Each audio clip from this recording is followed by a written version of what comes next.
कोकणातल्या कार्यकर्त्यांची पण इच्छा आहे की स्वबळावर येणाऱ्या स्थानिक स्वराज्य निवडणुका लढाव्यात. अशा पद्धतीचं सुतोवाच नितेश राणेंनी सुद्धा केलेलं या ठिकाणी पाहायला मिळतंय. काय सांगाल?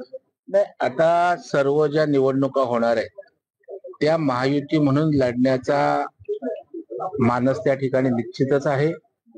तथापि कदाचित ज्या ज्या ठिकाणी स्थानिक स्तरावर स्वबळाचं जर एकमत झालं तर त्या ठिकाणी तशा प्रकारची गोष्ट होऊ शकते. परंतु आजच्या तारखेला तरी या ठिकाणी अजितदादा, एकनाथ शिंदे साहेब आणि देवेंद्रजी अशा आमच्या तिन्ही पक्षाच्या नेतृत्वाखाली एकत्रितच निवडणूक लढण्याचं सध्या तरी आहे.